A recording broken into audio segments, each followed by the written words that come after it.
புலன்மய உணர்வு. து மட்டுமே. கௌந்தேய குந்தியின் மகனே. ஷீத குளிர். உஷ்ண கோடை. சுக சுகம். துக்க துக்கம். தாக தருவது. ஆகம தோன்றுகின்ற. அபாயின மறைகின்ற. அனித்யா நிலையற்ற. தான் அவற்றையெல்லாம். திதிக்ஷஸ்வ பொறுத்து கொள்ள முயற்சி செய். பாரதா பரதகுலத் தோன்றலே. மொழிபெயர்ப்பு. குந்தியின் மகனே, இன்ப துன்பங்களின் நிலையற்ற தோற்றமும் காலப்போக்கில் ஏற்படும் மறைவும் கோடையும் குளிரும் பருவ காலத்தில் தோன்றி மறைவதைப் போன்றதாகும். புலன்களின் உணர்வாலேயே அவை எழுகின்றன. எனவே பரதகுலத் தோன்றலே, இவற்றால் பாதிக்கப்படாமல் பொறுத்து கொள்ள கற்றுக்கொள். பொருளுரை வழங்கியவர் ஆசா பக்திவேதாந்த சுவாமி ஸ்ரீல பிரபுபாத் கி ஜெய். கடமையை முறையாக செயலாற்றுகையில் நிலையற்ற இன்ப துன்பங்கள் தோன்றி மறைவதை பொறுத்து கொள்ள ஒருவன் கற்றுக்கொள்ள வேண்டும். வேத நியதிப்படி ஒருவன் மார்கழி தை மாதத்திலும் அதிகாலையில் நீராடுதல் அவசியம். அச்சமயத்தில் குளிர் அதிகமாக இருக்கும் போதிலும் மத நியமங்களை கடைபிடிப்பவன் குளிப்பதற்கு தயங்குவதில்லை. அதுபோல கோடையின் வெப்பம் மிகுந்த காலமான சித்திரை வைகாசி மாதங்களிலும் சமையலறையில் நுழைந்து சமைப்பதற்கு பெண் தயங்குவதில்லை. பருவகால அசௌகரியங்களுக்கு இடையிலும் தனது கடமையை ஒருவன் செய்தாக வேண்டும். அதுபோல சத்திரியனின் தர்மம் போரிடுதல் என்பதால் உறவினர் அல்லது நண்பருடன் போரிட வேண்டி இருப்பினும் தனக்கு விதிக்கப்பட்ட கடமையிலிருந்து அவன் பிறழக்கூடாது. ஞானத்தின் தளத்திற்கு தன்னை உயர்த்தி கொள்வதற்கு ஒருவன் தர்மத்தின் சட்டதிட்டங்களை பின்பற்றியே ஆக வேண்டும். ஏனெனில் ஞானத்தினாலும் பக்தியினாலும் மட்டுமே மாயையின் அறியாமையின் பிடியிலிருந்து விடுதலை பெற முடியும். அர்ஜுனனுக்கு கொடுக்கப்பட்டுள்ள 2 பெயர்களுக்கு முக்கியத்துவம் வாய்ந்தவை. கௌந்தேய என்றழைப்பது தாயின் வழியில் அவனுக்கு இருந்த இரத்த சம்பந்தத்தையும், பாரதா என்றழைப்பது தந்தை வழியில் அவனுக்கு இருக்கும் பெரும் சிறப்பையும் குறிக்கின்றது. இரு வழியிலும் அவன் மிகச் சிறந்த குலப்பெருமை உடையவன். அத்தகு குலப்பெருமை கடமையை ஒழுங்காக நிறைவேற்றும் பொறுப்பை கொடுக்கின்றது. எனவே அவனால் போரை புறக்கணிக்கவே முடியாது. ஓம் அஜ்ஞானாம் திமிராந்தஸ்ய ஞானாஞ்சனசலாகயா சக்ஷுருன்மீலிதமேன தஸ்மை ஸ்ரீ குரவே நமः. श्रीचैतन्यमनोभीष्टं स्थापितं येन भूतले स्वयं रूप कदा मह्यं ददाति स्वपदान्तिकं. वन्देऽहं श्रीगुरून् श्रीयुधापदकमलं श्रीगुरून् वैष्णवांश्च श्रीरूपं साग्रजातं सहगणरघुनाथान्वितं तं सजीवं साद्वैतं सावधूतं परिजनसहितं कृष्णचैतन्यदेवं श्रीराधाकृष्णपादान् सहगणललिता श्रीविशाखांश्च. हे कृष्णा करुणा सिन्धो दीनबन्धो जगत्पते गोपेशा गोपिका कान्ता राधा कान्त नमोस्तुते. तप्तकाञ्चन गौराङ्गी राधे वृन्दावनेश्वरी वृषभानुसुते देवी प्रणमामि हरिप्रिये. वाञ्छाकल्पतरुभ्यश्च कृपा सिन्धुभ्यैव च पतितानां पावनेभ्यो वैष्णवेभ्यो नमो नमः. जय श्री कृष्ण चैतन्य प्रभु नित्यानंद श्री अद्वैत गदाधर वासादि गौरभक्तवृंद. हरे कृष्णा कृष्ण कृष्ण हरे हरे हरे राम हरे हरे. नमः ओं विष्णुपादाय कृष्णपृष्ठाय भूतले श्रीमते भक्तिवेदांत स्वामिनिति नामिने. नमस्ते सारस्वते देवे गौरवाणी प्रचारिणे निर्विशेष शून्यवादी पाश्चात्य देशतारिणे. हरे कृष्णा. ஸோ இன்றைக்கி புதன்கிழமை ஒரு மாலையில் பகவத்கீதை நம்ம திருப்பி எல்லோரும் சேர்ந்து படிக்கிறதுல ரொம்ப சந்தோஷம். இன்றைக்கி வந்து ரொம்ப ஒரு நிறையா எல்லா ஸ்லோகங்கள் பகவத்கீதையில் இருக்கிற 700 ஸ்லோகங்களுமே முக்கியமான ஸ்லோகங்கள் தான். ஆனால் இந்த ஸ்லோகத்தை வந்து நிறையா தடவை நம்ம மேற்கோள் காட்டுவாங்க. ஆல்ரெடி நிறையா பேர் கேட்டிருப்போம் இந்த ஸ்லோகத்தை. ஸோ திருப்பி இந்த ஸ்லோகத்தில் கொஞ்சம் பிரபுபாத் என்ன சொல்கிறார், சில பக்தர்கள் என்ன சொல்கிறார் அப்படிங்கிறத இந்த மாலையில் நம்ம இங்கே டிஸ்கஸ் பண்ணுவோம். இங்கே இந்த ஸ்லோகம் மாத்ரா ஸ்பர்ஷம் ஸ்பரிசம் அப்படின்னு சொல்லுவோம். ஸ்பரிசம் அப்படின்னு சொன்னால் புலன்களுடைய ஸ்பரிசம் அப்படின்னு சொல்கிறது தான் ஸ்பர்சம் அப்படின்னு சொல்கிறது. ஸ்பரிஷம் அப்படின்னா உணர்வு அப்படின்னு சொல்கிறாங்க. அண்ட் கௌந்தேயா, இங்கே 2 வார்த்தைகள் ரொம்ப முக்கியமானதுன்னு சொன்னாங்க. 2 என்னென்னா கௌந்தேயானா குந்தியின் மகனே அப்படின்னு அர்த்தம். கடைசியாக பார்த்திங்கன்னா பாரதா அப்படின்னு சொல்கிறார். பரதகுல தோன்றலே. ஒன்று வந்து தாய் வழி சொந்தத்தை சொல்லியிருக்காங்க, இன்னொன்று தந்தை வழி சொந்தத்தையும் சொல்லியிருக்காங்க. சீத உஷ்ண அப்படின்னு சொல்கிறாங்க.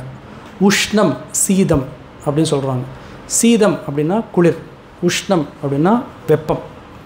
எப்படி இந்த குளிர் வெப்பம் வருதோ அதே மாதிரி தான் சுக துக்க. இது ரொம்ப ஈஸியான ஸ்லோகம் கூட நம்ம ஞாபகம் வச்சுக்கிறதுக்கு. ஸோ புலனோட உணர்வுகள்னால நமக்கு எப்படி வரும் அப்படின்னா சீத உஷ்ணங்கள், குளிர் வெப்பம் நம்மளால் உணர முடியுதோ அதே மாதிரி வந்து சுக துக்கங்களும் வரும். ஆகமோ பாயினோ அனித்யாஸ். நித்தியம் அப்படின்னா நிரந்தரம், அனித்யாஸ் அப்படின்னா நிரந்தரம் அற்ற, அனித்யா அப்படின்னு நிலையற்ற அப்படின்னு சொல்லியிருக்காங்க. ஆகம அபாயினம், ஆகம விதிகள் அப்படின்னு சொல்லுவாங்க. ஆகம அப்படின்னா தோன்றுகின்ற, அபாயின அப்படின்னா மறைகின்ற. தாம்ஸ், இது இந்த ஸ்லோகத்தில் ரொம்ப ரொம்ப முக்கியமான வார்த்தை என்னன்னா இதுதான், திதிக்ஷஸ்வ அப்படிங்கிற ஒரு வார்த்தை. இந்த வார்த்தையை சில சமயம் ஏன்னா நிறைய பேர் பகவத்கீதை படிப்பாங்க. ஸோ ஒவ்வொருத்தங்க பகவத்கீதை படிக்கும்போது ஒவ்வொரு மூடில் படிக்கிறதுக்கு ஆரம்பிப்பாங்க. சில சமயம் நிறைய கஷ்டங்கள் இருக்கும்போது இந்த பகவத்கீதையை படிக்கிறவங்க நிறைய பேர் இருப்பாங்க. இந்த மாதிரி ஒரு கஷ்டத்தில் வந்து இந்த ஸ்லோகத்தை படிக்கும்போது இந்த வார்த்தையோட அர்த்தம் வேறு மாதிரி புரியும். திதிக்ஷஸ்வ அப்படின்னு சொன்னால் இங்கிலீஷில் டாலரேட் அப்படின்னு அர்த்தம். இதில் என்னென்னா பொறுத்து கொள்ள அப்படின்னு சொல்லி அர்த்தம். பொறுமை அப்படின்னு ஒரு விஷயம் இருக்குது. ஸோ இந்த பொறுமைங்கிற ஒரு விஷயத்தை பற்றி தான் இந்த ஸ்லோகம் ரொம்ப முக்கியமாக சொல்லுது. அதனால தான் நம்ம இன்னைக்கு இந்த ஸ்லோகத்தை பற்றி பார்க்கலாம் அப்படின்னு சொல்லியிருக்காங்க. ஸோ இது வந்து ஒரு பெரிய டாபிக், பொறுமை அப்படிங்கிறது. இதை பற்றி பேசுகிறதுக்கு எனக்கு தகுதி இருக்கான்னு தெரில. ஆனால் கீதையில் சொல்லியிருக்கிற நாட்டிக்கு இதில் என்ன சொல்ல வர்றாங்கங்கிறத நம்ம டிஸ்கஸ் பண்ணுறோம். பிரபுபாதர் என்ன சொல்லியிருக்கார், சில பக்தர்கள் என்ன சொல்லியிருக்காங்கன்னு சொல்லிட்டு. இந்த பொறுமை அப்படிங்கிற வார்த்தை வாழ்க்கையில் ரொம்ப முக்கியமான வார்த்தையாக இல்லையா? டெய்லி வாழ்க்கையில் நம்ம சில சமயங்களில் பல சமயங்கள் கேட்டுகிட்டே இருக்கிற வார்த்தை பொறுமை பொறுமை பொறுமைன்னு சொல்லிட்டு. ஆனால் இந்த வார்த்தைக்கு பொறுமை அப்படின்னு சொல்லியாச்சு. அதில் பிரபுபாதர் ரொம்ப அற்புதமாக இந்த இடத்துல கொடுத்துருக்காங்க. பொறுமை அப்படின்னா எப்படி பண்ணணும் அப்படின்னா ஆண் பெண் 2 பேர்த்தையும் ஒரு இடத்துல எடுத்துக்காட்டு சொல்லிடுறாங்க. மார்கழி மாதம், மார்கழி தை, கரெக்டுங்களா? இப்போ இருக்கிற மாதம் தான். ஸோ இப்போ பார்த்திங்கன்னா குளிர் ரொம்ப ரெலவெண்ட்டான டைம் பாயிண்ட்டு. குளிர் ஜாஸ்தி ஆகுது, எல்லோரும் கதவை சாத்தி வச்சிட்றாங்க, இதெல்லாம் பண்ணுறாங்க. இந்த மாதிரி மார்கழி தை மாதத்தில் குளிர் அதிகமாக தான் இருக்கும். அப்போ என்ன பண்ணுவாங்க, யாரும் நேரத்தில் எந்திரிச்சோன்னே குளிக்கணுங்கிற ஒரு ஃபீலிங் வராது. அதுவும் பச்சை தண்ணியில், மீன்ஸ் இந்த இடத்துல சுடு தண்ணி வச்சு ஹீட்டர் போட்டிருக்கிறதெல்லாம் இங்கே சொல்கிறதில்ல. அதிகாலையில் நீராடுதல் அவசியம் அப்படின்றாங்க. அதிகாலையில் நீராடுறது ரொம்ப அவசியம். ஆனால் மார்கழி தை மாதத்தில் வந்து இது வந்து ரொம்ப கஷ்டமாக இருக்குமா, ரொம்ப குளிர் அடிக்குது, யார் போய் அதிகாலையில் குளிக்கிறது அப்படின்னு இருப்பாங்க. ஆனால் கடமை ஆற்றுபவன் யாரெல்லாம் வந்து வேத நியதிப்படி ஒருத்தன் வாழணும் அப்படின்னு நினச்சாங்கன்னா காலையில் குளிக்கிறது ரொம்ப முக்கியம்னு சொல்கிறாங்க. இங்கே சம்டைம்ஸ் நம்ம கோயிலுக்கு வர்றவங்க இது என்னங்க குளிக்கிறத பற்றி ஒரு சாதாரண ஒரு விஷயம் அப்படின்னு நினைப்போம். ஆனால் இது வந்து ஒரு பெரிய ஒரு, வெளியே போய் கேட்டு பாருங்கள், எத்தனை பேர் டெய்லி குளிக்கிறீங்க அப்படின்னு கேட்டு பார்த்தீங்கன்னா கை தூக்குறவங்களே கம்மி தான். அடுத்தது எப்படி குளிக்கிறீங்கன்றது, ஜஸ்ட்டு தண்ணி எடுத்து தொளிச்சிட்டு வரவங்க நிறையா பேர் இருக்காங்க. ஸோ இந்த குளிக்கிறது அப்படிங்கிறது எதுவும் டெய்லி குளிக்கணும், அதுவும் காலையில் குளிக்கணும், அதுவும் எந்திரிச்ச உடனே குளிக்கணுங்கிறது வந்து இப்போ வந்து சொல்லி கொடுக்க வேண்டிய ஒரு விஷயமா இருக்குது. அடுத்தது அதை விட ஒரு முக்கியமான விஷயத்த சொல்கிறாங்க. சித்திரை வைகாசி மாதங்களில் சமையலறையில் நுழைந்து சமைப்பதற்கு பெண் தயங்குவதில்லை. இந்த காலத்தில் பார்த்திங்கன்னா இந்த மாதமெல்லாம் இல்லை, ஜொமேட்டோ ஸ்விக்கி எல்லாம் வந்ததுக்கப்புறமேலே நம்ம போய் சமைக்கிறதுக்கு தயங்குறதில்லை அப்படின்னு சொல்லும் போதே யார் சமைப்பாங்க அப்படிங்கிற மாதிரி தான் இருக்குது. அப்போது இந்த மாதத்தில் அப்படின்னு சொன்னால் என்னென்னா அடுப்பு வந்து அவ்வளோ சூடாக இருக்கும். அடுப்பு கிட்ட நம்ம இப்போ இருக்கிற மாதிரியும் அப்போ இருக்கிறது இல்லை. அப்போ அடுப்புனா ரொம்ப பெருசாக இருக்கும், அனல் அடிக்கும். அந்த மாதிரி இடத்துலையும் நம்ம சமைக்கணும் அப்படின்னு சொல்கிறாங்க. இப்போ வந்து ரொம்ப ஈஸியாகிடுச்சு, எல்லாமே இண்டக்ஷன் ஸ்டவ்வில் இருந்து நிறையா ஸ்டவ் வந்து நம்ம வச்சுட்டு வர்றோம். அந்த மாதிரி அனல் அடிக்கிறதில்ல. ஸோ இதோட குளிரும் ஜாஸ்தி, அனலும் ஜாஸ்தி. இந்த காலகட்டத்தில் இந்த ஸ்லோகத்தை படிக்கும்போது இதில் என்ன ஒரு பெரிய விஷயங்கிற மாதிரி எடுத்துக்குவாங்க. அதுக்காக தான் நம்ம சொல்கிறோம். ஸோ இதை வந்து பிரபுபாதர் ரொம்ப அழகாக எழுதுகிறாரு. இந்த மாதிரி எல்லாம் இருந்தாலுமே ஒருவன் கடமையை செய்தாக வேண்டும். அதே மாதிரி வந்து நீங்கள் சண்டை போடுங்க அப்படின்னு சொல்லிட்டு இங்கே கிருஷ்ணர் வந்து அர்ஜுனரை ஊக்குவிக்கிறார். ஸோ இந்த இடத்துல ஒரு குவஸ்டின் வரும். இந்த மாதிரி பொறுத்து கொள்ளுங்கன்னு சொல்லிட்டாங்க, உண்மையாக பொறுமைனா என்னங்க அப்படின்னு சொல்லிட்டு நிறைய பேர்த்துக்கு ஒரு கேள்வி. பொறுமைனா என்ன அப்படிங்கிறதுக்கு ஒரு ஸ்லோகத்தில் பிரபுபாதர் ரொம்ப அழகாக எக்ஸ்பிளைன் பண்ணுவார். ஐ திங்க் ஸோ இந்த ஸ்லோகம் தான் நினைக்கிறேன்.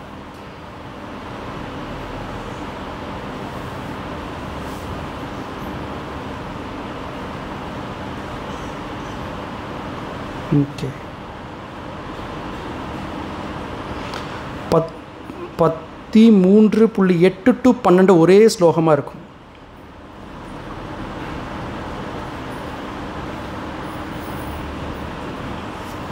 அதுக்கு தமிழில் இங்கே பார்த்துக்கலாம். ஏன்னா இந்த ஸ்லோகத்தை நம்ம எக்ஸ்பிளைன் பண்ணுறதோட படித்து காட்டினா நல்லாயிருக்கும். இங்கே எழுதியிருக்காங்க, பொறுமைக்கு சில பிரபுபாதர் வந்து விளக்கம் கொடுத்துருக்கிறார். பொறுமை என்றால் மற்றவர்களிடமிருந்து அவமரியாதையையும் நிந்தனையையும் தாங்கிக் கொள்ள பயிற்சி பெற்றவனாக இருக்க வேண்டும் என்று பொருள். ஆன்மீக ஞானத்தின் முன்னேற்றத்தில் ஒருவன் ஈடுபட்டிருந்தால் பிறரிடமிருந்து பற்பல நிந்தனைகளையும் அவமதிப்பையும் பெற வேண்டியிருக்கும். ஜட இயற்கையின் அமைப்பு இவ்வாறு இருப்பதால் இது எதிர்பார்க்கக்கூடியதே. ஆன்மீக ஞானத்தை வளர்ப்பதில் ஈடுபட்டிருந்த 5 வயது சிறுவனான பிரகலாதன் கூட அவனது தந்தை அவனது பக்திக்கு விரோதியான போது பெரும் ஆபத்திற்கு உள்ளாக்கப்பட்டான். பற்பல வழிகளில் அவனை கொலை செய்ய அவனது தந்தை முயற்சி செய்தும் கூட பிரகலாதன் அவரை பொறுத்து கொண்டான். எனவே ஆன்மீக ஞானத்தில் முன்னேற்றம் அடைவதில் பற்பல தடங்கள் இருக்கலாம். ஆனால் நாம் பொறுமையுடன் இருந்து நமது முன்னேற்றத்தை உறுதியுடன் தொடர வேண்டும். பொறுமை அப்படின்னா காலத்தை தள்ளி போடுறது, அவசரப்படாமல் இருக்கிறது, வண்டியில் வேகமாக போகிறது, பொறுமையாக போங்கன்னா வண்டியில் மெதுவாக போகிறது அப்படின்னு நினச்சிட்ருப்போம். அதுதான் பொறுமைக்கு அர்த்தம்ட்டு. ஆனால் இந்த இடத்துல பிரபுபாதர் வந்து மெதுவாக பண்ணுறதுங்கிறத பற்றி சொல்லலை. என்ன சொல்கிறாருன்னா, மற்றவர்களிடமிருந்து அவமரியாதையும் நிந்தனையும் தாங்கிக் கொள்ள பயிற்சி பெறுறது. அப்போது அவமரியாதை, அப்புறம் நிந்தனைனா நம்மளை கடும் சொற்களால் குற்றம் சொல்கிறாங்க. இந்த மாதிரி சொல்கிறத தாங்கிக் கொள்ள, அதுதான் வந்து பொறுமைன்னு சொல்கிறாங்க. பொறுமைனா மெதுவாக பண்ணுறதில்ல. இதுதான் இங்கே முக்கியமாக புரிஞ்சுக்கணும். ஆன்மீக ஞானத்தின் முன்னேற்றத்தில் ஒருவன் ஈடுபட்டிருந்தால் பிறரிடமிருந்து பற்பல நிந்தனைகளையும் அவமதிப்பையும் பெற வேண்டியிருக்கும்.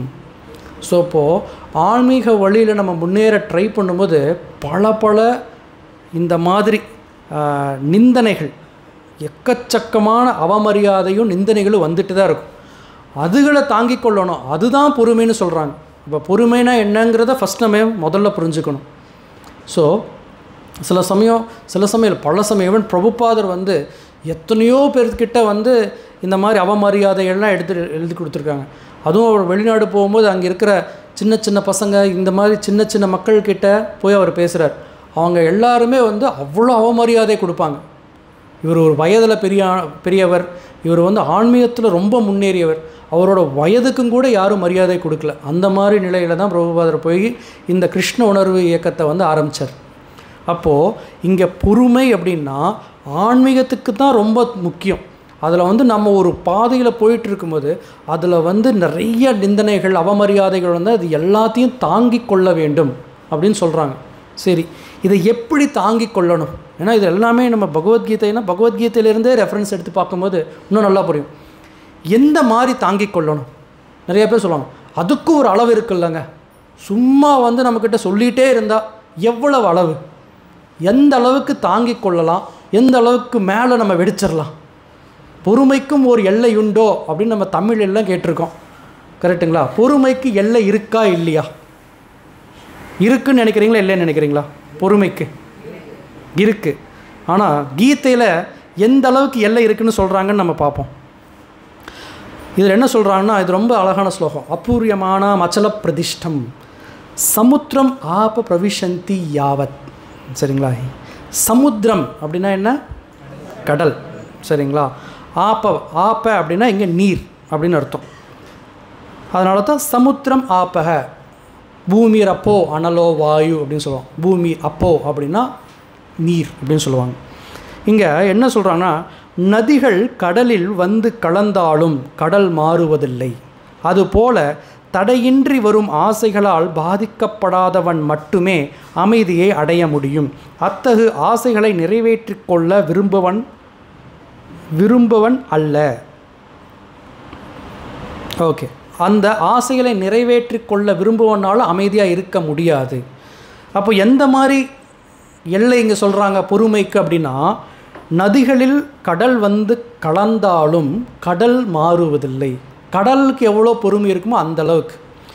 இப்போ வந்து ஒரு பெரிய வெள்ளம் வருது, பெரிய வெள்ளம் வந்தபோது அந்த எல்லா மழையும் நதியில் போய் கலக்கும். அந்த மழை பெஞ்சதெல்லாம் சின்ன சின்ன ஓடைகளாக போய் நதியில் கலந்து ஒரு பெரிய காட்டாராக போய் எல்லா ஆறுகளும் போய் ஒரு பெரிய பெரிய ஆறுகளாக போய் கலக்கும். கரெக்ட்? ஸோ இந்த மாதிரி ஆறுகள்லாம் கலந்த உடனே கடல் வந்து 1 கிலோமீட்டர் வெளியே வந்துடுமா? வராது.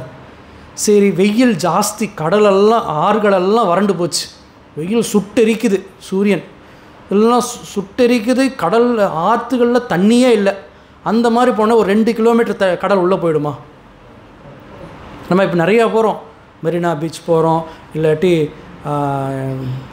எக்கச்சக்கமான பீச்சஸ் இருக்குது. இந்த கோஸ்டல் ஏரியாஸில் கடலூர் இந்த சைடெல்லாம் எக்கச்சக்கமான பீச்சஸ் இருக்குது. இந்த மாதிரி எல்லாம் போகும்போது அங்கெல்லாம் மும்பையிலெல்லாம் பார்த்திங்கன்னா கட்டியிருப்பாங்க. ஈவன் பாண்டிச்சேரியிலெல்லாம் பார்த்திங்கன்னா ஒரு நல்ல தடுப்புகள் போட்டிருப்பாங்க. ஸோ யோசிச்சு பாருங்கள், தண்ணி நிறையா வரும்போது கடல் 1 கிலோமீட்டர் ஜாஸ்தி வந்துடுது. கடல் வரல அப்படின்னா உள்ளே போயிடுது. இது நடக்குதா?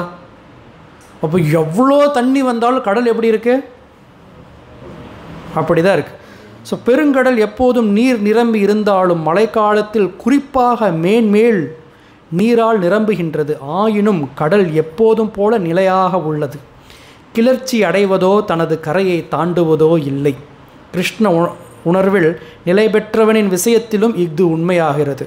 ஜட உடல் இருக்கும் வரை, இதுதான் முக்கியமான பாயிண்ட், ஜட உடல் இருக்கும் வரை புல நுகர்ச்சிக்கான ஆசைகள் தொடர்ந்து கொண்டுதான் இருக்கும். தனது பூரண நிலையால் பக்தன் இத்தகு ஆசைகளால் பாதிக்கப்படுவதில்லை. கிருஷ்ண பக்தனுக்கு எதுவும் தேவையில்லை. ஏனெனில் சம்டைம்ஸ் சொல்லுவாங்க, டிவோட்டிஸ்க்கு எதுவுமே தேவையில்லையா? எதுவும் தேவையில்லை. ஏன்னா அவனது எல்லா பௌதீக தேவைகளையும் இறைவனே பூர்த்தி செய்கிறார். ஒருத்தர் வந்து எல்லாத்தையும் கொடுத்துட்றார். உங்களுக்கு வந்து ஒரு வேலை கொடுக்குறாங்க. என்ன வேலை கொடுக்குறாங்க அப்படின்னு சொன்னால், நரேந்திர மோடி அவர்களுக்கு வந்து டிரைவர் அப்படின்னு ஒரு வேலை கொடுக்குறாங்க.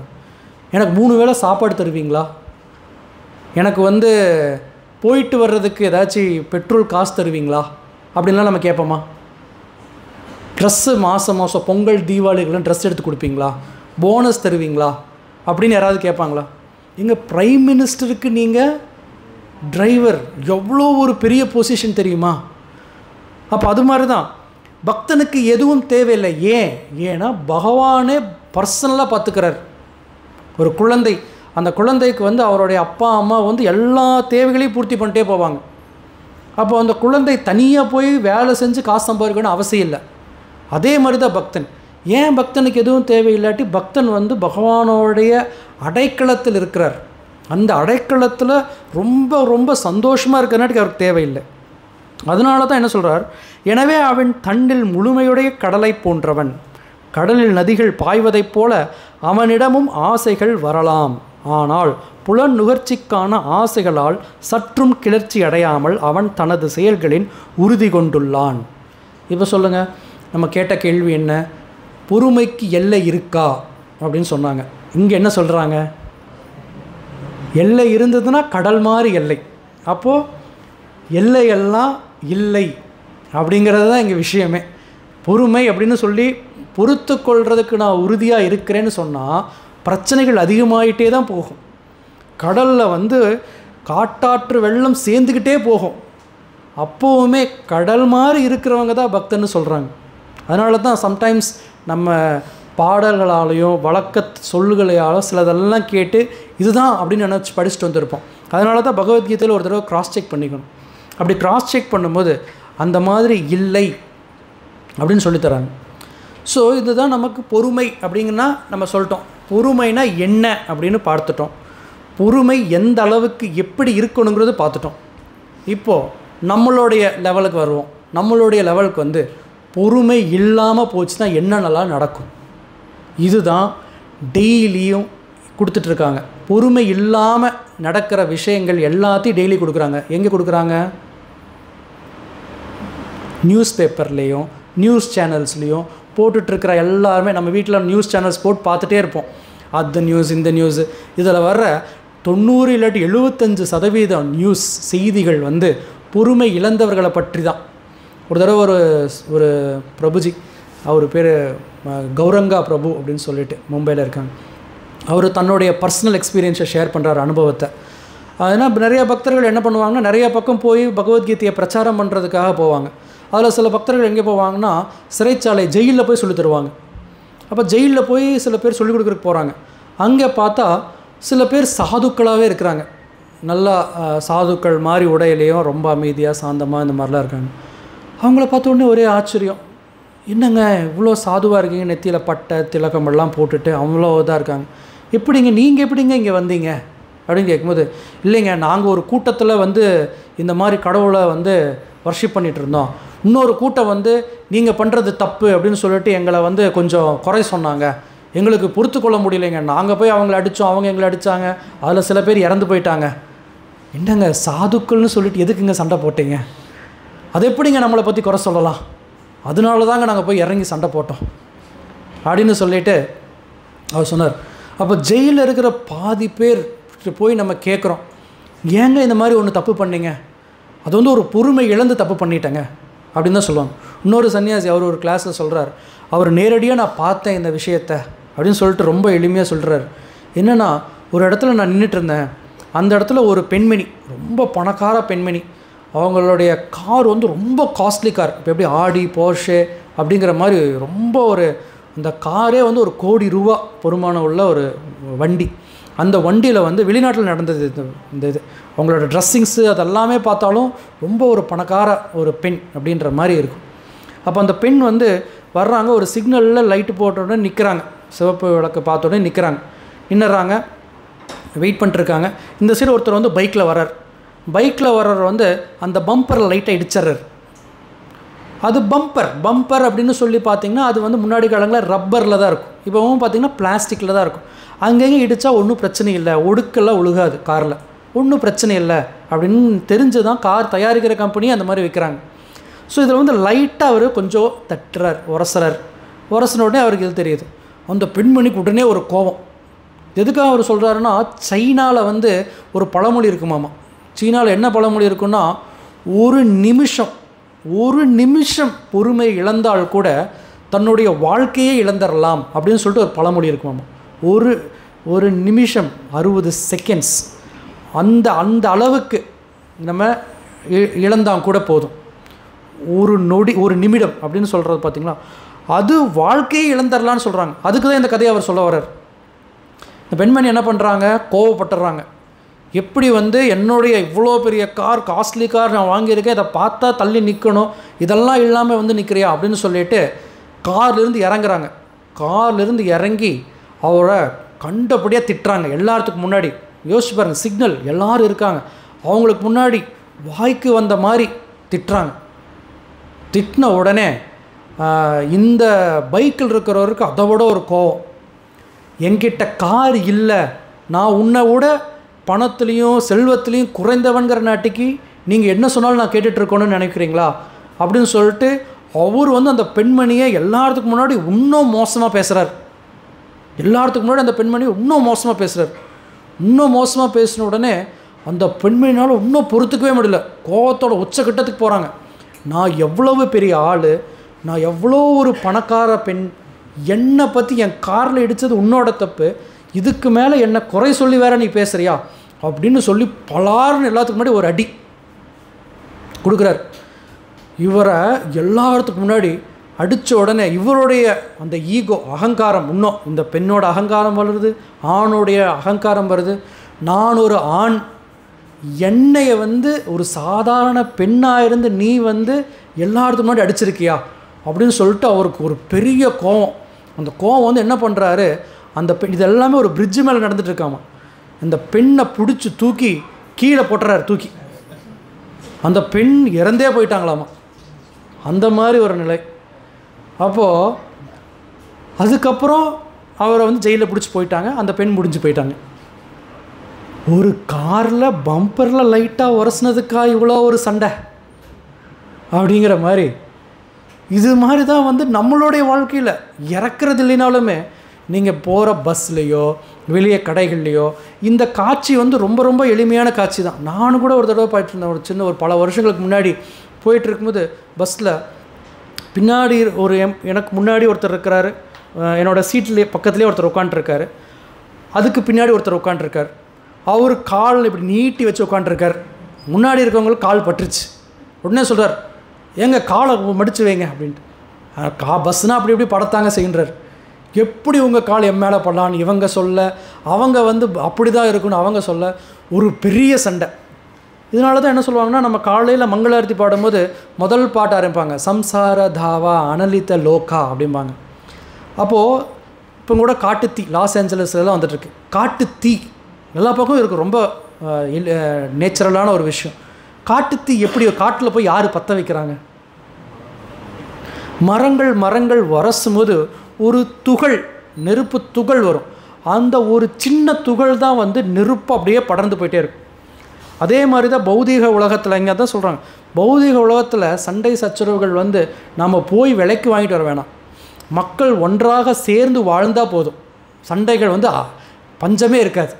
நிறையா பேர் ஒன்று சேர்ந்தாங்கன்னா கண்டிப்பாக சண்டைகள் வந்தே ஆகும். அப்படி வரலைன்னா தான் நம்ம பயப்படணும். நமக்கு இது பௌதீக உலகத்துலேருந்து ஆன்மீக உலகத்துக்கு போயிட்டோமா, நம்ம உடல் மட்டும் இங்கே இருக்குது. நம்ம சம்டைம்ஸ் சில பேரெல்லாம் சொல்லுவாங்க, இது நான் உடலோட உயிர் வாழ்ந்துட்டுருக்கேன்னா இல்லை இறந்து போய் நான் மட்டும் பார்க்குறேன் மற்றவங்களாம் பார்க்குறாங்களோ ஒரு சந்தேகம் இருக்கும். அந்த மாதிரி பௌதீக உலகத்தில் இது age of quarrel and hypocrisy, சண்டை சர்ச்சைகள் நிறைந்த உலகம், காலம், கலியுகம் அப்படின்னு சொல்கிறாங்க. ஸோ அப்போது இங்கே என்ன சொல்கிறாங்கன்னா, அந்த பொறுமையை இழந்தவர்களோட நிலை என்னங்கிறத பற்றி தான் இங்கே ரொம்ப டீட்டெயிலாக சொல்கிறாங்க. பொறுமையை கொஞ்சம் இழந்தால் எவ்வளோ மோசமான விஷயங்கள் நடந்துகிட்ருக்கு. டெய்லி நியூஸில் நடக்கிறது தான். ஒருத்தர் சின்ன பையன் ரொம்ப பைக்கில் ஸ்பீடாக போய் ஆக்சிடெண்ட் ஆகி இறந்துட்டார், அதுக்கு ஒரு பெரிய இது வரும்.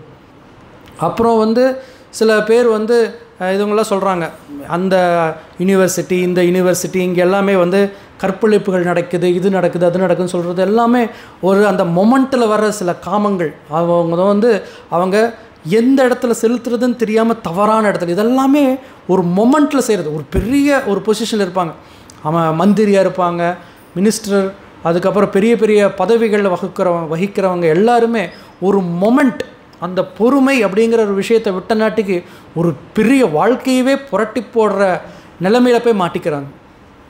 ஸோ இந்த மாதிரி தான் டெய்லி வாழ்க்கையில் இந்த பொறுமைங்கிற ஒரு சின்ன விஷயத்தை இழந்து எத்தனையோ பேர் கஷ்டப்பட்டுருக்காங்க.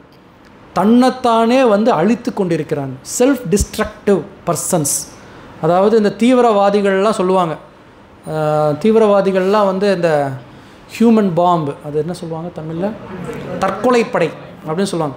ஸோ இது எல்லாமே ஒரு வகையான அழித்து கொள்வது அப்படிங்கிறத ஒரு விஷயமாக சொல்கிறாங்க. சரி, இந்த மாதிரி பொறுமை இழந்தவங்கள்லாம் பற்றி சொல்கிறாங்களே, இந்த பொறுமைன்னு பற்றி பேசும்போது பகவானை பற்றி ஒரு இதுவும் இருக்குது. ஒரு தடவை இந்த இது எல்லாத்துக்கும் கேட்ட கதை தான், பட்டு நம்ம திருப்பியும் பகவானுடைய லீலைகள் பற்றி பேசுவோம், பகவானுடைய கதைகள் பற்றி திருப்பியும் கேட்கவும் படிக்கவும் நமக்கு ரொம்ப பக்தர்கள் ரொம்ப ஆசைப்படுவாங்க. ஸோ அதனால் பகவானை பற்றின ஒரு கதை, கிருஷ்ணா புக் அப்படின்னு ஒரு புத்தகம் இருக்குது. பிரபுபாதர் பாகவத்தில் இருக்கிற எல்லா கதைகளையும் எடுத்து எழுதியிருக்கிறார். அதில் வந்து 90 கதைகள் எழுதியிருப்பாங்க. அதில் 89வது கதை ஸ்ரீ ராதா ஷாம் சுந்தர் பகவானுக்கு 89வது கதை. அதில் என்ன சொல்லிடுவாங்கன்னா, கிருஷ்ணரின் அற்புத சக்தி அப்படின்னு சொல்லிட்டு ஒரு கதை இருக்கும், நீங்கள் படிக்கலாம். அந்த கதையில் என்ன சொல்லுவாங்க, எல்லா சாதுக்கள் முனிவர்கள், அவர் என்ன சொல்லுவாங்க, பிரம்மவாதிகள் அப்படின்னு கொடுத்துருக்காங்க. உலகத்தில் அந்த டைமில் வாழ்ந்துட்டு இருந்த எல்லா சாதுக்களும் ஒன்று கூடி உலக மக்கள் நன்மைக்காக ஒரு யஞம் செய்யணும் அப்படின்னு சொல்லிட்டு எல்லோரும் இது பண்ணுறாங்க. சத்திர யஞம்னு அதுக்கு பேர். எல்லா முனிவர்களும் சேர்ந்து அந்த யஞம் வளர்த்தணும்னு சொல்கிறாங்க. யஞம் வளர்த்தணும் அப்படின்னா யஞ புருஷன் யார்? இப்போ ஒரு விழா நடத்துகிறாங்கன்னா அந்த விழாவோடைய பர்பஸ், நோக்கம் என்னன்னு சொல்லிட்டு இது பண்ணணும். அதே மாதிரி இங்கே வந்து ஒரு பெரிய யஞம் யாகம் வளர்த்துறாங்கன்னா அந்த யாகம் யாருக்கு பண்ணுறது அப்படிங்கிற ஒரு விஷயம். இப்போ ஒரு கட்சி மீட்டிங் நடக்குது அப்படின்னு சொன்னால் இது எந்த கட்சியோட மீட்டிங் அப்படின்னு இருக்கிறதுக்கு அதோட கொடிகள் வைப்பாங்க, அதோடைய பேனர்ஸ் வைப்பாங்க, அப்போ தான் தெரியும், இல்லாட்டி தெரியாது. அந்த மாதிரி ஒரு பெரிய கூட்டம் மாநாடு பண்ணுறாங்க. எதுக்காக? உலக மக்களோட இதை பண்ணுறதுக்காக. இப்போது இதெல்லாம் பண்ணும்போது அவங்களுக்கு ஒரு தத்துவத்தில் ஒரு கேள்வி வருது. அப்போது இந்த 3 தெய்வங்கள் வந்து முக்கியத்துவம் வாய்ந்ததாக இருக்கிறாங்க. இவங்க தான் வந்து இந்த பிரபஞ்சத்தில் இருக்கிற பல செயல்களை நிர்வாகம் பண்ணிகிட்ருக்காங்க. இந்த 3 தெய்வங்கள் யார் யார்? பிரம்மா, சிவன், விஷ்ணு. இந்த 3 தெய்வங்களில் மிக உயர்ந்தவர் யார் அப்படின்னு சொல்லிட்டு ஒரு கேள்வி வருது. கேள்வி வந்த உடனே இதை வந்து பரீட்சை வச்சு தான் கண்டுபிடிக்கணும். ஏன்னா நம்மளால் கண்டுபிடிக்க முடியல, ஒரு டெஸ்ட் எக்ஸாம் வச்சு கண்டுபிடிச்சிடலாம். ஆனால் இந்த எக்ஸாமை கண்டக்ட் பண்ணுற அளவுக்கு ஒரு பெரிய ஆள் ஒருத்தர் இருக்கணும், நம்ம போய் சும்மா செக் பண்ண முடியாது. அப்போ அந்த பரீட்சையை வச்சு செக் பண்ணுறதுக்கு யார் அப்படின்னு தேர்ந்தெடுக்கும்போது பிரம்மாவுடைய மகனான பிருகுவே வச்சு செக் பண்ணிடலாம் அப்படின்னு சொல்லிட்டு பிருகு முனிவரை கூப்பிட்றார். இந்த ஒரு கஷ்டமான டாஸ்க்கு அதை வந்து அவர்கிட்ட கொடுக்குறார். இருக்கிறதுலையே 3 தெய்வங்களில் மிக உயர்ந்தவர்னால் என்னென்னா, சாத்வீக குணத்தில் என்றும் நினைந்திருக்கவர் யார் அப்படின்னு போய் நீங்கள் கண்டுபிடிச்சிட்டு வாங்க அப்படின்னு சொல்லி கொடுத்துட்றார். ஓகே, ஸோ இந்த முனிவர்கள்லாம் எனக்கு இந்த மாதிரி ஒரு பெரிய வேலையை கொடுத்த நாட்டுக்கு அதை செய்யலாம் அப்படின்னு சொல்லிட்டு அவர் போகிறார். முதல்ல தன்னுடைய தந்தையான பிரம்மதேவர்கிட்டயே போயிடலான்னு சொல்லிட்டு பிரம்மலோகத்துக்கு போகிறார். பிரம்மலோகத்துக்கு நேராக போன உடனே ஒரு குரு, தந்தை இந்த மாதிரி இருக்கிறவங்கள நம்ம மேலே ரொம்ப நாள் கழித்து போய் பார்க்குறோம் அப்படின்னா அவங்களுக்கு நமஸ்காரம் பண்ணுறது தான் வந்து ஒரு மரியாதை. இங்கே சொல்கிறாங்க பார்த்தீங்களா, அவமரியாதைன்னு சொல்லிட்டு. அந்த இடத்துல மரியாதைங்கிறது கொடுக்க தவறினால் அதுவும் அவமரியாதைங்கிற செக்டர்கள் தான் போகும். அப்போது நேராக போகிறார், பிரம்மா கிட்ட போயிட்டு இப்படியே நிற்கிறார். பிரம்மாவை அப்படியே பார்த்துட்டு பிரம்மாவுக்கு வந்து கோவம், என்னடா இவன் நம்மளுடைய சன்னு, நம்முடைய சீடன் மாதிரி நேராக வந்து அப்படியே நிற்கிறான் அப்படின்னு சொல்லிட்டு, ஆடு மாடு மாதிரியே இருக்கிறான். ஒரு இடத்துல ஒரு மரியாதை கொடுக்கல. அவருடைய அந்த செயல் மனத்தால், அதாவது குற்றங்களுக்கு வந்து ஒவ்வொரு நிலை இருக்குது. இது வந்து மனத்தால் இயற்றக்கூடிய குற்றம் அப்படின்னு சொல்லிட்டு உடனே பிரம்மாவுக்கு அவ்வளோ ஒரு கடுமையான கோபம் வருது, எனக்கு வந்து மரியாதை கொடுக்கலையேன்னு சொல்லிட்டு. இருந்தாலும் பிரம்மா என்ன பண்ணுறாரு, அந்த கோபத்தை கட்டுப்படுத்திக்கிறார். இது எப்படி இந்த இடத்துல சொல்கிறாங்கன்னா, நீரிலிருந்து தான் நெருப்பிலிருந்து தான் நீர் உருவாகுது. ஆனால் நீரை கொண்டு நெருப்பை நீங்கள் அணைக்க முடியும்.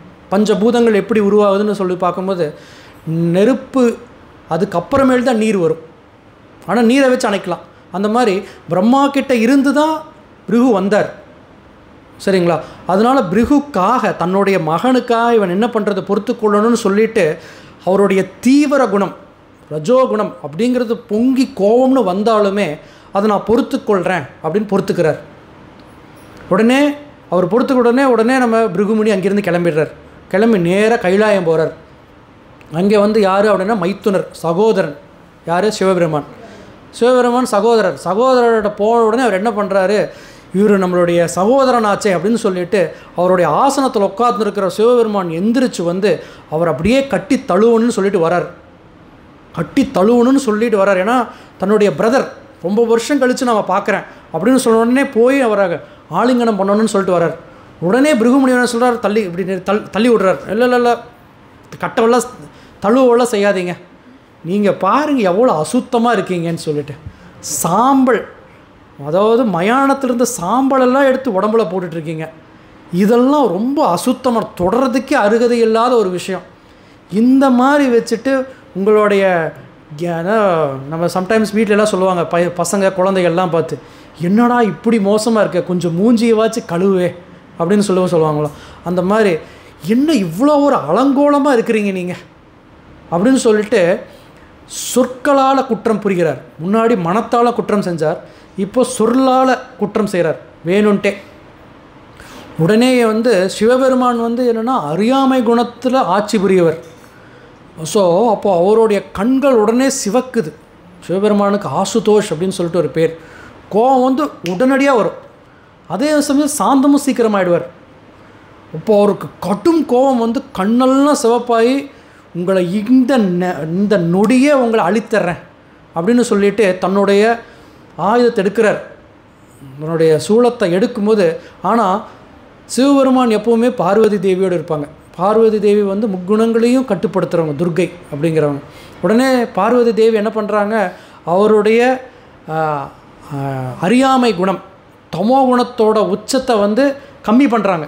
கம்மி பண்ணி இல்லை ஒரு பிராமணரை நம்ம கொல்ல வேண்டாம் அப்படின்னு சொல்லி சாந்தப்படுத்துகிறாங்க. அப்படி சாந்தப்படுத்துகிற முயற்சியில் சிவபெருமான் சாந்தமாயிடுறார். உடனே பிருகுமுனி அந்த இடத்துல உடனே எஸ்கேப் ஆகிடுறார். இதுக்கு மேலே இருந்தால் நம்ம தப்பிக்க முடியாது அப்படின்னு சொல்லிட்டு அடுத்தது நேராக போகிறார். யார்? பகவான் விஷ்ணுக்கிட்ட. அவர் பார்க்கடலில் பள்ளி கொண்டிருக்கிறார். கால்கிட்ட ஸ்ரீதேவி உட்காந்து மசாஜ் பண்ணிகிட்ருக்காங்க. சம்டைம்ஸ் அதெல்லாம் சொல்லுவாங்க, பகவானுக்கு தெரியும் இவர் வர்றாருன்ட்டு. தெரிஞ்சும் நல்லா கண்ணை மூடி தூங்குற மாதிரி வைக்கிறார். கண்ணை லைட்டாக பார்த்து நல்லா மூடிட்டு இருக்கிறார். இவர் பார்த்தும் பார்க்காத மாதிரி படுத்துட்ருக்கிறார். அப்போது ஒரு கெஸ்ட்டு வந்தாலும் வீட்டில் படுத்துட்ருக்கிறார் அப்படின்னா எப்படி இருக்கும்? அந்த மாதிரி கெஸ்ட் வந்தால் வாங்கன்னு எந்திரிச்சு போய் கூப்பிடுவோம், இவர் படுத்துட்ருக்கிறார் அப்படிங்கிற மாதிரி. ஸோ பிருகுமுனி போய் இவர் அடுத்த உச்சக்கட்ட டெஸ்ட் பண்ணிடணும் அப்படின்னு சொல்லிட்டு உடலால் குற்றம் புரிகிறார். நேராக போய் நெஞ்சில் ஒரு எட்டி ஒரு உதை கொடுக்குறார். கொடுத்த உடனே பகவான் விழுத்துறார். பகவான் எந்திரிக்கிறார். ஸ்ரீதேவிக்கு கோபம் வந்துடுறாங்க. ஆனாலும் இங்கே பகவான் என்ன பண்ணுறாருன்னு எந்திரிச்ச உடனே இந்த இடத்துல நீங்கள் அந்த புக்கில் அந்த கதை எடுத்து படிங்க, 89வது கதை அழகாக எழுதுவாங்க. நம்ம படிக்கும்போது தான் ரொம்ப அழகாக படிக்க முடியும். அதில் பகவான் எந்திரிச்ச உடனே ஒரு சின்ன கோபமோ எந்த விதமான விஷயங்களுமே இல்லை. அதுக்கு பதிலாக பகவான் என்ன சொல்கிறாருன்னா, பிருகு முனிவரே, நீங்கள் ஒரு பிராமணர்களில் சிறந்தவர். உங்களுடைய பாதம் தாமரை மலர் போல மென்மையான பாதம். ஆனால் என்னுடைய நெஞ்சு அது ரொம்ப கடினமானது, முரட்டுத்தனமான ஒரு நெஞ்சு, அன்பு பாசம் எதுவுமே இல்லாதது. உங்களை இந்த மாதிரி ஒரு முனிவர் வரும்போது அவங்கள மரியாதை கொடுக்க கூட தெரியாமல் இருந்துட்டேன். அந்த மாதிரி ஒரு முரட்டுத்தனமான நெஞ்சில் உங்களை தாமரை போன்ற பாதங்கள் பட்ட நாட்டிக்கு உங்கள் பாதங்களுக்கு ஏதாவது கஷ்டம் நடந்திருக்கலாம், ஒரு காயம் ஏற்பட்டிருக்கலாம், அதனால் உங்களோட பாதத்தை கொடுங்க, நான் கொஞ்சம் மசாஜ் பண்ணி விட்றேன் அப்படின்னு சொல்லிட்டு அவரோட பாதத்தை எடுத்து வச்சு மசாஜ் பண்ணுறார். பாதத்துலேயும் மசாஜ் பண்ணுறார், சொற்களில் இன்னும் பெரிய மசாஜ் பண்ணுறார். இதை கேட்ட உடனே பிருகுமுனிக்கு வாயிலிருந்து எந்த வார்த்தைகளும் வரல. ஏன்னா இவ்வளோ பெரிய பகவான் நம்ம இறைவனை நம்ம இவ்வளோ பெரிய குற்றம் புரிஞ்சிட்டோமே அப்படின்னு சொல்கிறார். அதுக்கப்புறமும் என்ன சொல்கிறாருன்னா, லக்ஷ்மி தேவியை பற்றி சொல்கிறார். லக்ஷ்மி தேவி, ஸ்ரீதேவி. லக்ஷ்மி தேவிக்கு இன்னொரு பேர் இருக்குது, சஞ்சலா அப்படின்னு ஒரு வார்த்தை. ஸோ சஞ்சலா அப்படின்னு சொன்னால் அவங்க ஒரு இடத்துல நிரந்தரமாக தங்க மாட்டாங்க. ஒருத்தர் ஒரு தடவை பணக்காரராக இருக்கிறாருன்னா லக்ஷ்மி தேவியோட கடாட்சம் இருக்குன்னு அர்த்தம்.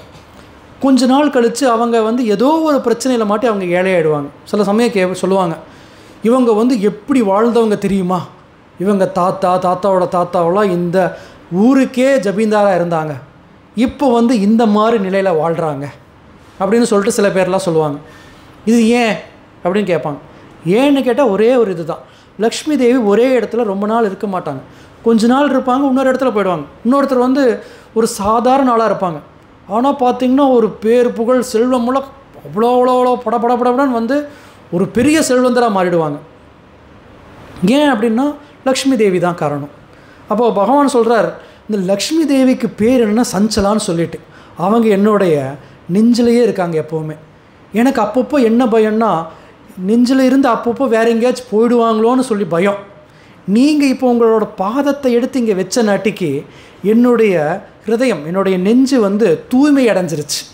உங்களை மாதிரி பிராமணர்கள் பாதம் பட்ட நாட்டுக்கு இந்த இடம் தூய்மை அடைந்த நாட்டுக்கு லக்ஷ்மி தேவி இங்கிருந்து எங்கேயும் போக மாட்டாங்கன்னு நான் நம்புகிறேன் அப்படின்னு சொல்லி பிருகுமுனிக்கிட்ட இன்னும் எடுத்து சொல்கிறார்.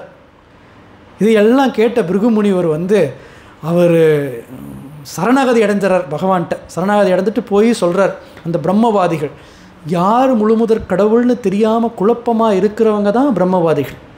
அவங்க பிரம்மவாதிகளான முனிவர்கள் எல்லாமே தான் அந்த இடத்துல ஒரு டிஸ்கஷன் பண்ணி யார் அந்த முழுமுதற் தெய்வம் அப்படின்னு சொல்லி அனுப்புகிறார். இந்த கதை படிக்கும்போது இங்கிலீஷில் பிரபுபாத் ஒரு இடத்துல எழுதுகிறாரு, கிரேட்னஸ், அதாவது இங்கே என்ன டாஸ்க் கொடுத்தாங்க, இந்த தெய்வங்களில் மிக உயர்ந்தவர் யார் அப்படின்னு கேட்டாங்க. அப்போ இந்த உலகத்துலேயுமே நாம் மிக உயர்ந்தவராக இருக்கணும், மனிதர்களில் உயர்ந்தவராக இருக்கணும்னு சொல்லிட்டு எல்லாத்துக்கும் ஒரு ஆசை இருக்கும். அந்த உயர்ந்தவனாக இருக்கிறதுக்கு எல்லோரும் ஒவ்வொரு முயற்சி பண்ணிகிட்ருக்காங்க. பணங்கள் நிறையா சம்பாதிச்சா உயர்ந்தவனாக இந்த ஊருக்குள்ளே இருக்கலாம் அப்படின்னு சொல்லிட்டு சில பேர் முயற்சி செய்வாங்க. நான் என்ன ரொம்ப அழகு படுத்திகிட்டு இருந்தால் அழகுங்கிற ஒரு விஷயத்தில் உயர்ந்தவனாக இருக்கலாம் அப்படின்னு சொல்லுவாங்க. கல்வி அப்படிங்கிற ஒரு விஷயத்தில் உயர்கல்விகள் அப்படின்னு நம்ம சொல்கிறோம். அந்த மாதிரி கல்விகளில் நல்லா படித்து கற்றிருந்தாராக இருந்தால் இந்த உலகத்தில் உயர்ந்தவராக இருக்கலாம் அப்படின்னு சொல்லிட்டு இருப்பாங்க. இந்த உயர்ந்தவராக இருக்கிறதுக்கு தான் ஒவ்வொருத்தருமே ஒவ்வொரு ஜீவராசிகளுமே முயற்சி செஞ்சிட்ருக்கு. இது நமக்குள்ள மிருகங்களுக்குள்ளேயும் கூட அப்படி தான் இருக்கும். மிருகங்களுக்குள்ளேயும் கூட ஒரு ராஜா அப்படின்னா அது கட்டுப்படுத்துறதுக்கு எப்படியாச்சும் நான் இங்கே ரொம்ப உயர்ந்தவன் அப்படின்னு அது உறுதிப்படுத்திக்கிறதுக்காக முயற்சி செஞ்சிட்ருக்கு. அப்போது உயர்ந்தவர்கள் யார்? இந்த உலகத்தில் நிறைய பேர் உயர்ந்தவர்கள் இருக்காங்க, பேனர் வைக்கிறாங்க, ஒரு பர்சன் வர்றாங்க இதுன்ட்டு. அப்போது மிக செல்வந்தர்கள் உயர்ந்தவர்களா அப்படின்னு ஒரு கேள்வி. அப்போ அந்த இதில் என்ன சொல்கிறாங்கன்னா, அந்த மாதிரி ஒரு சில தீவிரவாதத்துக்கு எல்லாத்துக்குமே காசு எல்லாத்தையும் ஸ்பெண்ட் பண்ணி டொனேஷன்ஸ் எல்லாம் கொடுத்து அந்த தீவிரவாதத்தை ஊக்குவிக்கிறவங்களும் செல்வந்தர்கள் தான். செல்வந்தர்கள் இருக்கிற நாட்டுக்கு தான் அந்த வெப்பன்ஸ் தயாரிக்கிறதுக்கு ஒரு மிஷின் கன்னாக இருக்கட்டும், பீரங்கியாக, அதுக்கு எல்லாத்துக்குமே காசு செலவாகுது. அப்போது தீவிரவாதிகளுக்கு காசு டொனேட் பண்ணுறதுக்கும் கூட அவங்க ஒரு சில பேர் செல்வந்தர்கள் இருக்காங்க. அப்போது உயர்ந்தவர்கள்லாம் செல்வம் அதிகமாக வச்சுட்ருக்கிறவங்க, புத்தி அதிகமாக வச்சுட்ருக்கவங்க சொல்ல முடியாது. ஏன்னா ரொம்ப புத்திசாலியாக இருந்த நாட்டுக்கு தான் ஒருத்தர் அணு ஆயுதத்தை கண்டுபிடிச்சார். அப்போது அணு ஆயுதம்னா சும்மா ஒரு கத்தி இதுகளில் வச்சு சண்டை போட்டிருந்தாங்க. அணுவை வச்சு ஒரு சின்ன குண்டு போடுங்க மொத்த இடமும் க்ளோஸ் அப்படின்னு சொல்லி கண்டுபிடிச்சவர் கற்றறிந்தவர் தான், கல்வியில் மிக உயர்ந்தவர் தான். அதனால் கல்வி, இந்த செல்வம் இதெல்லாம் உயர்ந்தது அப்படிங்கிறத நேரடியாக சொல்கிறதில்லை. அப்போ இங்கே உயர்ந்தவர் யார் அப்படின்னு இங்கே ஒரு டெஸ்ட் வைக்கிறாங்க. பகவானை உயர்ந்தவர்னு சொன்னாங்க. அதிலிருந்து பிரபுபாதர் என்ன சொல்கிறாருன்னா, உயர்ந்தவர் யாருன்னா எவ்வளவு கஷ்டங்கள் வந்தாலும் அதை எப்படி பொறுத்து கொள்கிறாங்களோ, டாலரேட் பண்ணுறாங்களோ, ப்ரொவகேட்டிவ் சிச்சுவேஷன்ஸ், அதாவது எந்த கஷ்டமும் வராமல் சந்தோஷமாக இருக்கிறவங்க இல்லை, உதவி பண்ணுறவங்க இல்லை. இங்கிலீஷில் ஒரு இது சொல்லுவாங்க, friend in need is friend in deed அப்படின்னு சொல்லுவாங்க. அதுக்கு தமிழ் என்னென்னா, ஆபத்தில் உதவுவனே உண்மையான நண்பன் அப்படிங்கிறது மாதிரி சொல்லுவாங்க. அப்போ அதான் உண்மை, அதாவது கஷ்டம்னு ஒரு இடத்துல வரும்போது யார் உதவுறாங்களோ அவங்க தான் உண்மையான நண்பன். அப்போது கஷ்டம்னு வரும்போது யார் அதை தாங்கிக் கொள்கிறாங்களோ அதுதான் உயர்ந்தவர்கள். அப்போ பக்தி அப்படின்னு சொல்லி எடுத்துகிட்டு போகும்போது இங்கே அதுதான், எல்லாத்துக்குமே குற்றங்கள் நடந்தது, எல்லாத்துக்கும் அவமரியாதை நடந்தது, எல்லாத்துக்குமே நிகழ்ந்தது, நிந்தனைகளும் அவமரியாதைகள் நிகழ்ந்தது. ஆனால் இந்த இடத்துல பகவான் அவ்வளோ பேர் அவமரியாதையையும் சாதாரணமாக பொறுத்து கொள்ளார். இங்கே அதுதான் இங்கே நம்ம படித்து புரிஞ்சிக்க வேண்டிய பாடம், லெசன்.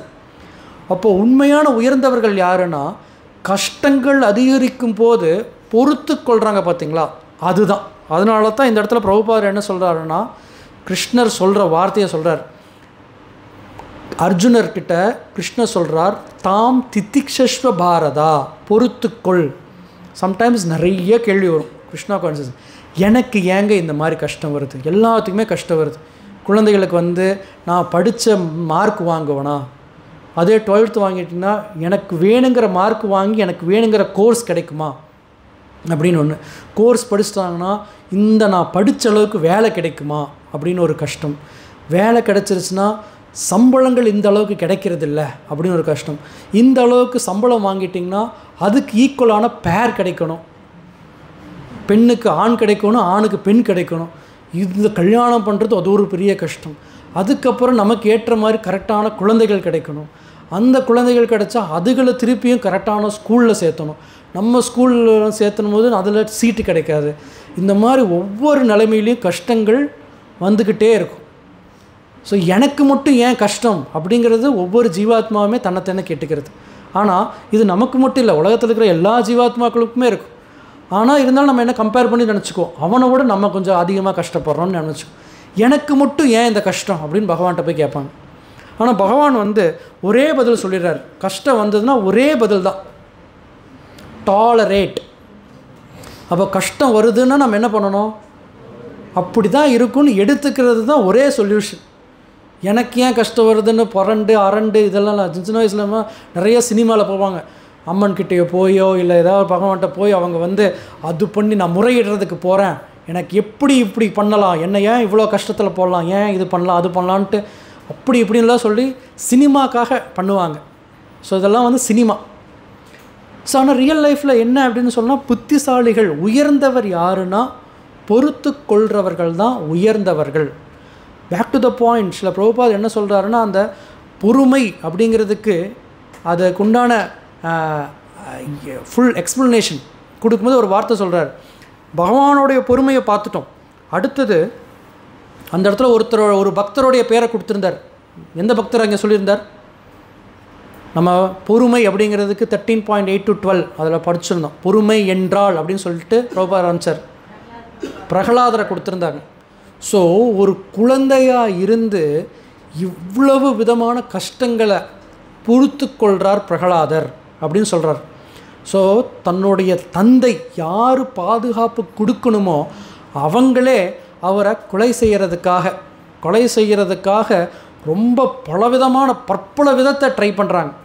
ஆனால் அந்த இடத்துல பிரகலாதர் வந்து, பகவானே என்னை ஏன் இப்படியெல்லாம் கஷ்டப்படுறீங்க, ஏன் பாம்புகள்லாம் தூக்கி போடுறீங்க, ஏன் வந்து இவ்வளோ பெரிய மலையிலிருந்து கீழே போடுறீங்க, ஏன் யானையெல்லாம் விட்டு மிதிக்க வைக்கிறீங்க, ஏன் கூர்மையான விஷயங்கள்லாம் வச்சு என்னை குத்துறீங்க அப்படின்னு எதுவுமே கேட்கல. அவர் எல்லாத்தையும் நான் பொறுத்துக்கொள்கிறேன் அப்படிங்கிற ஒரு விஷயத்தில் ரொம்ப ஆழமாக ரொம்ப நிலையாக இருக்கிறார். எப்படி நிலையாக இருக்கிறார்னா, கடல் அளவுக்கு நிலையாக இருக்கிறார், அந்த அளவுக்கு நிலையாக இருக்கிறார். அதனால தான் பிரகலாதரை சொல்கிறார். ஏன்னா இவ்வளோ டீட்டெயில்ஸை கேட்கும்போது இதெல்லாம் சாத்தியமே இல்லை அப்படி தான் நம்ம மனசு சொல்லும். இதெல்லாம் செகண்ட் சாப்டர் நீங்கள் படிக்க ஆத்மா அப்படிங்கிறத பற்றி சொல்லுவார். அப்புறமேல் இதெல்லாம் சொல்லும்போது 2.555 அந்த மாதிரி ஸ்லோகத்துக்கு மேலே ஸ்தித்த பிரக்ஞா, இந்த மாதிரி நிலையானவன் யார், அவனுடைய தகுதிகள் என்னன்னு கிருஷ்ணர் கிட்ட கேட்பார் அர்ஜுனர். அது எல்லாம் கேட்ட உடனே அடுத்தது போவார், இதெல்லாம் சாத்தியமா அப்படிங்கிற மாதிரி தான் போவார். உடனே அர்ஜுனர் வந்து எஸ் நான் ஒத்துக்கிறேன், இப்படி தான் நிலையானவர் இருப்பார் அப்படின்னு சொல்லலை. எப்படி அப்படின்னு அடுத்த கேள்விக்கு போகிறார். அதனால தான் 3வது அத்தியாயம் வருது. ஓகே சாட்டிஸ்ஃபைட் அப்படிங்கிறது இல்லை. அப்போது இந்த பொறுத்து கொள்வது அப்படிங்கிறதுல எந்த அளவுக்கு இருக்கணும் அப்படின்னு சொல்லிட்டு பகவானே ஃபஸ்ட்டு காட்டுறார் பிருகுமுனி கதையில். அடுத்தது தன்னுடைய பக்தர்களையும் இவ்வளோ பொறுமையாக இருக்கிறாங்க அப்படின்னு சொல்லிட்டு பிரகலாதருடைய புகழையும் எடுத்து சொல்கிறாங்க. அதுக்கப்புறம் அளவும் எந்த அளவுக்குன்னு சொல்கிறாங்க. பொறுமை அப்படின்னா என்னன்னு சொல்லி கொடுக்குறாங்க. இது எல்லாமே இன்றைக்கி நம்ம பொறுமை அப்படிங்கிறத பற்றி ரொம்ப டீட்டெயில்டாக பேசணும். இந்த 1 மணி நேரம் என்ன நீங்கள் பொறுத்து கொண்டதுக்கும் ரொம்ப மிக நன்றி. ஸோ இதுதான் வந்து இன்றைக்கி ஸ்ரீல பிரபுபாத் சொல்கிறாரு. ஜெய் ஸ்ரீல பிரபுபாத்கி. ஸோ இதில் ஏதாவது கேள்விகள் இருந்தால் இன்னொரு 5-10 மினிட்ஸ். பொறுமைன்னு சொல்லி நம்ம பேசணும். உயர்ந்தவர்கள்னு சொல்லுங்க. இப்போ பாண்டவர்களுக்கு நிறைய கஷ்டங்கள் வந்தது. திரௌபதியை தோல்விட்டாங்க. ப்ளஸ் வந்து பாண்டவர்களோட ராஜ்யத்தெல்லாம் கௌரவர்கள் சரி செஞ்சு பண்ணாங்க. ஸோ அந்த நிலைமையிலையும் வந்து அவங்க 5 பேர் திரௌபதியோடு சேர்த்து 6 பேருமே ரொம்ப பொறுமையாக இருந்திருக்காங்கன்னா அவங்களையும் நம்ம உயர்ந்தவர்களாக தான் பார்க்கணும்னா அவங்க உயர்ந்தவர்கள் தான். இதை வந்து பீஷ்மதேவரே சொல்கிறார். இவ்வளோ கஷ்டங்கள் வந்து இன்னும் நீங்கள் உயிர் வாழ்கிறீங்கன்னா அவர் சொல்கிறார். பீஷ்மதேவர் வந்து ஸ்ரீமத் பாகவதத்தில் வந்து பீஷ்மதேவரோட பருவம் வரும். ஐ திங்க் 9ஆவதுன்னு நினைக்கிறேன். ஸோ அதில் வந்து பார்த்திங்கன்னா குந்தி தேவிக்கு அடுத்தது பீஷ்மரின் பிரார்த்தனைகள் அதில் வந்து சொல்கிறார், இவ்வளோ கஷ்டங்கள் வந்து இதை நீங்கள் தாங்கிட்டு உயிர் வாழ்கிறீங்கன்னா நல்லா புரிஞ்சுக்கணும், உங்களுக்கு பகவானுடைய காருண்யம் முழுமையாக இருக்குதுன்ட்டு. இப்போ பகவான் சில பக்தர்களுக்கு, ஏன்னா சம்டைம்ஸ் இதை கேட்டு நம்ம பயந்துருவாங்க, சில பக்தர்களுக்கு பகவான் என்ன பண்ணுவாருன்னா அதிகமான கஷ்டங்கள் கொடுப்பார். ஏன்னா பகவானை அவங்க ரொம்ப சார்ந்திருப்பாங்க. அவங்க எந்த அளவுக்கு சார்ந்திருக்காங்கங்கிறத இந்த உலகுக்கு எடுத்து சொல்கிறதுக்காக பல கஷ்டங்கள் கொடுப்பார்.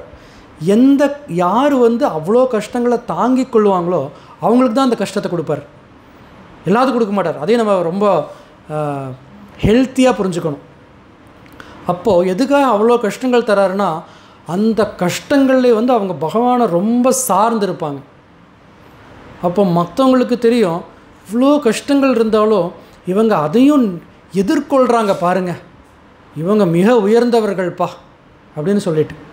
சில சமயம் நம்மளோட இஸ்கான்லேயே பார்க்கலாம், சில குருமார்களுக்கெல்லாம் வந்து ஃபிசிக்கலாக அவ்வளோ பிரச்சனைகள் இருக்கும். அவங்க வந்து ஒரு பக்கவாதம் அந்த மாதிரி இருப்பாங்க, அட்டாக் வந்திருப்பாங்க, நிறைய கஷ்டமான விஷயம், அதுக்கும் மேலே போய் சொல்லி தருவாங்க.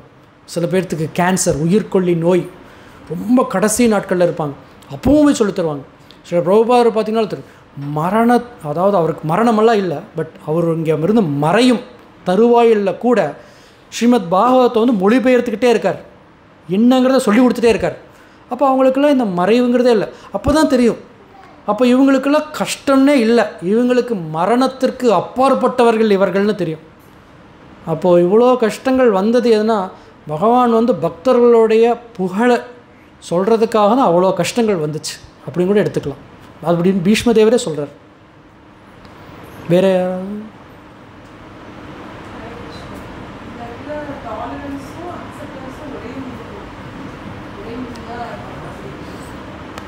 அக்செப்டன்ஸ் அப்படின்னா ஏற்றுக்கொள்கிறது, இங்கே வந்து டாலரன்ஸ் அப்படின்னா பொறுத்துக்கொள்கிறது.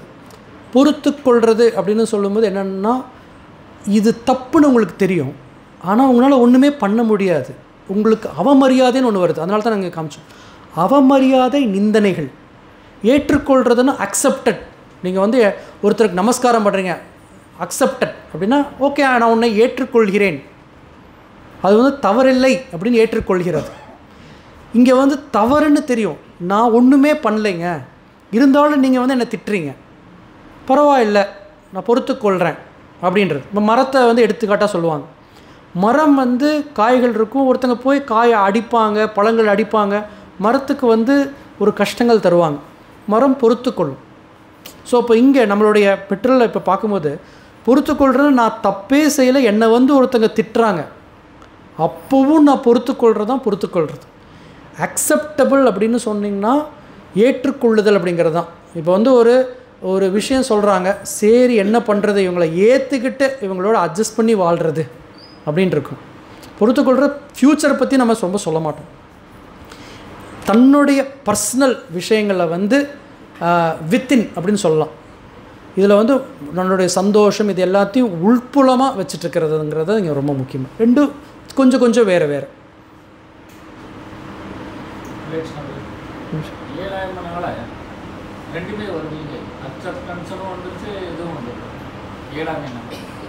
இயலாமைனால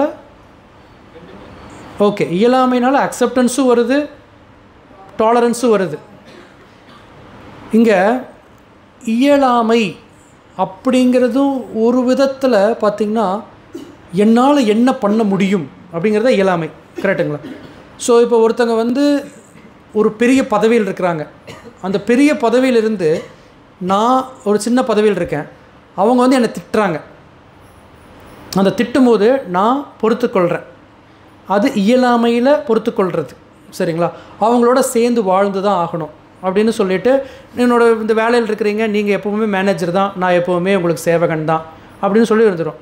அதில் அவங்க சொல்கிற அக்செப்டன்ஸும் ஏற்றுக்கொள்கிறதும் வருது, கரெக்டுங்களா? இது வேறு, நம்ம இங்கே பேசிகிட்டு இருக்கிறது வேறு. என்னென்னா இந்த இடத்துல வந்து பொறுமைங்கிறது வந்து இயலாமை மட்டும் இல்லை, இயன்ற இடத்துலையுமே பொறுமையாக இருக்கிறது தான். ஸோ நிறையா சமயங்களில் வந்து நம்ம ஆன்மீகத்துக்கு பௌதிகத்துக்கு இது தான் குழப்பிக்குவோம். ஏன்னா முடியலைங்கிறது வேறு, முடியும் அப்படின்னு தெரிஞ்சும் பொறுத்துக்கொள்கிறதுங்கிறது வேறு. அப்போ தான் ஒரு மகாராஜர் அழகாக சொன்னார், சில சமயம் அவமரியாதையை விட மரியாதை தான் ரொம்ப பிரச்சனையானதுன்றாங்க. அவமரியாதையிலையும் கூட நீங்கள் என்ன பண்ணுவீங்க, உங்களை எதிர்த்து திட்டுவீங்க, நீங்கள் அதை விட்டு வெளியே போயிடுவீங்க, இந்த மாதிரி இது பண்ணுவீங்க. மரியாதையினால் என்ன வரும்னா உங்களுக்கு வந்து கர்வம் வருமாமா. ஒருத்தங்க ரொம்ப புகழ்ந்து உங்களுக்கு எல்லாருமே மரியாதை கொடுக்குற நாட்டிக்கு கர்வம் வருமாமா. இந்த இடத்துல என்ன நடக்குதுன்னா, சில சமயம் ஒரு மேனேஜர் சொல்கிறாங்க, நம்ம பொறுத்துக்கொள்கிறோம் இயலாமைன்ட்டு. ஆனால் இந்த இடத்துல நோக்கம் என்னென்னா பௌதிக நோக்கம்தான் இருக்குது. எனக்கு இங்கே ஒரு மெட்டீரியல் பெனிஃபிட் கிடைக்குது, காசு கிடைக்குது, பணம் கிடைக்குது, என்னுடைய புலன்கள் திருப்தி அடையுது, அப்படிங்கிறதுக்காக தான் இங்கே நம்ம பொறுத்துக்கொள்கிறோம். புரியுதுங்களா இந்த வித்தியாசம் என்னன்ட்டு? நோக்கம், யாருடைய நோக்கத்துக்காக நம்ம பண்ணுறோம் அப்படின்னு சொன்னால், நம்மளுடைய பௌதீகமான ஒரு பெனிஃபிட் கிடைக்கிறதுங்கிற நோக்கத்துக்காக என்னால் முடியாதுன்னு இருக்கும். அதில் இன்னொரு மைண்டு என்ன சொல்லணும்னா, நீங்கள் பொறுமையாக இருக்கிறேன், நாளைக்கு உனக்கு அந்த பதவி போகட்டும், நாளைக்கு நான் அந்த பதவிக்கு வருவேன், அப்போது உனக்கு நான் பண்ணுறேன். அதனால தான் இந்த கவர்மெண்ட் ஜாப்ல எல்லாம் பதவியில் இருப்பாங்க, பெரிய பெரிய போலீஸாக இருப்பாங்க, மெஜிஸ்ட்ரேட்டாக இருப்பாங்க. அவங்க ரிட்டையர் ஆனதுக்கப்புறம் அவங்களுடைய வாழ்க்கை ரொம்ப மோசமாக இருக்கும். அவங்களுக்கு வந்து எல்லாரும் மரியாதை கொடுப்பாங்க, அவங்க சொன்னால் உடனடியாக செய்வாங்க. ஆனால் ரிட்டையர் ஆனதுக்கப்புறம் அவங்களுக்கு பெரிய மரியாதை எதுவுமே கொடுக்க மாட்டாங்க. டெம்பரரி விஷயங்களை வச்சு நம்ம பொறுமையாக இருக்கோம், ஏற்றுக்கொள்கிறோங்கிறத நம்ம தப்பாக புரிஞ்சிக்கக்கூடாது. இங்கே என்னென்னா ஆன்மீக முன்னேற்றத்திற்காக வரும் தடங்கல்கள். அதனால தான் பௌதீகமாக பார்த்திங்கன்னா மனிதா சென்டர். அப்போ நம்ம இதெல்லாமே நம்மளும் பொறுமையாக தான் இருக்கோம், நம்மளும் வந்து பணிவாக தான் இருக்கிறோம். நோக்கம் என்ன? காசுக்காக, அது வேறு. பக்திக்காக. அதனால தான் பிரபுபாதர் அதோட பொருளுரையில் ஆன்மீக முன்னேற்றத்திற்காக நீங்கள் பண்ணும்போது, அதுக்காக தான் பிரபுபாதர் இஸ்கான் க்ரியேட் பண்ணியிருக்கார். இஸ்கான் பார்த்திங்கன்னா வாலண்டரி ஆர்கனைசேஷன். வாலண்டரி ஆர்கனைசேஷன்னா காசு பணமெல்லாம் யாருக்கும் எதுவுமே தர்றதில்லை, எல்லோரும் வந்து சேவை செய்யலாம். நீங்கள் வந்து ஃப்ரீயாக சேவை செய்கிறீங்க. சமைக்கிறது அப்படிங்கிறது ஃப்ரீயான சேவை.